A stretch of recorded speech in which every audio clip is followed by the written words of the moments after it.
अस्सलामुअलैकुम। Focus TV Urdu में खुशामदीद।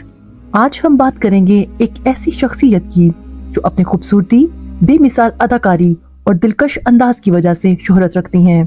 क्या आपने कभी सोचा कि वो अदाकारा जो शाहरुख खान के साथ बॉलीवुड में अपनी जगह बना चुकी हैं, न्यूयॉर्क में रणबीर कपूर के साथ तस्वीर खिंचवाते वक्त किस हकीकत का सामना कर रही थी?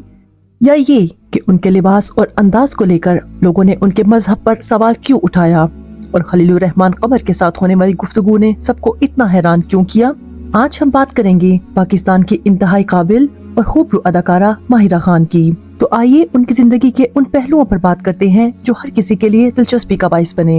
ये बात 2017 की है, जब माहिरा खान और रणबीर कपूर की न्यूयॉर्क की तस्वीर वायरल हुई और सोशल मीडिया पर हर तरफ एक ही सवाल था, वो भारतीय अदाकार के साथ क्या कर रही थी? इन तस्वीर में न सिर्फ उनका लिबास ज़ेर बहस आया, बल्कि उन्हें सिगरेट नोशी करते देखकर भी लोगों ने तनकीद का तूफान खड़ा कर दिया।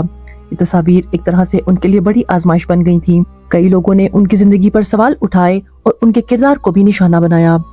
उस वक्त माहिरा खान ने खामोशी इख्तियार की, लेकिन बाद में एक इंटरव्यू में उन्होंने खुलकर बात की। उन्होंने कहा कि ये उनकी जिंदगी का एक मुश्किल वक्त था, जहाँ न सिर्फ उन्हें शर्मिंदगी का सामना करना पड़ा, बल्कि वो जज्बाती तौर पर भी कमजोर हो गईं। उनका कहना था कि उनके लिए सबसे ज्यादा तकलीफ दे बात ये थी कि लोगों ने उनके मजहब पर सवाल उठाए, सिर्फ इसलिए कि वो एक आजाद ख्याल जिंदगी गुजारती हैं। इसी दौरान माहिरा के करियर का एक और बड़ा मौका फिल्म रईस थी, जहां उन्होंने शाहरुख खान के साथ काम किया। फिल्म की कामयाबी ने उन्हें बैनुल अक़वामी सतह पर पहचान दिलाई, लेकिन ये कामयाबी आसान नहीं थी। भारतीय मीडिया ने उन पर तनकीद की और पाकिस्तानी फनकारों के खिलाफ होने वाली पाबंदियों के बाइस वो फिल्म की प्रमोशंस में भी हिस्सा न ले सकी। माहिरा की जिंदगी के अहम वाक़यात में एक दिलचस्प मौजू खलीलुर रहमान कमर के साथ उनका मुकालमा भी है। एक मशहूर टीवी शो के दौरान खलीलुर रहमान कमर ने खवातीन के हुकूक के हवाले से सख्त बयानात दिए, जिन्हें माहिरा खान ने खुलकर चैलेंज किया। उनके दरमियान होने वाली गुफ्तगू ने हर तरफ हलचल मचा दी। माहिरा ने निहायत महज़ब अंदाज में अपनी बात रखी, लेकिन सोशल मीडिया पर इस बहस ने एक जंग की शक्ल इख्तियार कर ली। खलीलुर रहमान कमर के साथ होने वाली ये बहस ही नहीं, बल्कि अदाकारा सबा कमर के साथ उनकी दोस्ताना रकाबत भी कई बार खबरों में रही। सबा और माहिरा को कई बार एक दूसरे के हरीफ के तौर पर भी पेश किया गया, लेकिन दोनों ने हमेशा कहा कि वो एक दूसरे की इज्जत करती हैं। इसके बावजूद मीडिया और सोशल मीडिया पर उनकी कामयाबियों का मवाजना किया जाता रहा। माहिरा की शादी भी एक बड़ा मौजू रहा।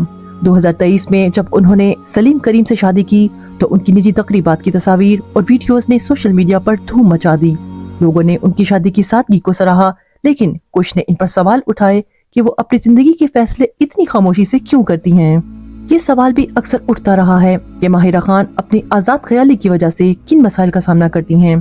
लोग अक्सर उनके लिबास और तर्ज जिंदगी पर तनकीद करते हैं और यहाँ तक कि उनके मजहब पर सवाल उठाते हैं। उनके लिए ये सब झेलना आसान नहीं था, लेकिन माहिरा हमेशा कहती हैं कि वो अपनी जिंदगी अपनी शराइत पर जीती हैं और किसी को भी उनके फैसलों पर सवाल उठाने का हक नहीं। यही वो बातें हैं जो माहिरा खान को दूसरों से मुख्तलिफ बनाती हैं। वो न सिर्फ एक बासलाहियत अदाकारा हैं, बल्कि एक मजबूत शख्सियत भी, जो हर मुश्किल का सामना बहादुरी से करती हैं। उनकी कहानी सिर्फ एक कामयाब अदाकारा की नहीं, बल्कि एक ऐसी औरत की भी है जो अपनी शनाख्त के लिए मुसलसल जद्दोजहद करती रही है। तो नाजरीन, आप माहिरा खान की शख्सियत के इन पहलुओं के बारे में क्या सोचते हैं? क्या उन पर होने वाली तनकीद जायज है, या ये सब सिर्फ एक मशहूर शख्सियत की कीमत है? अपनी राय नीचे कमेंट्स में जरूर दें। वीडियो पसंद आई हो तो लाइक करें, चैनल को सब्सक्राइब करें और बेल आइकॉन दबाना ना भूलें, ताकि हमारी मजीद दिलचस्प वीडियो से बाखबर रह सकें। शुक्रिया और मिलते हैं अगली वीडियो में। अल्लाह हाफिज।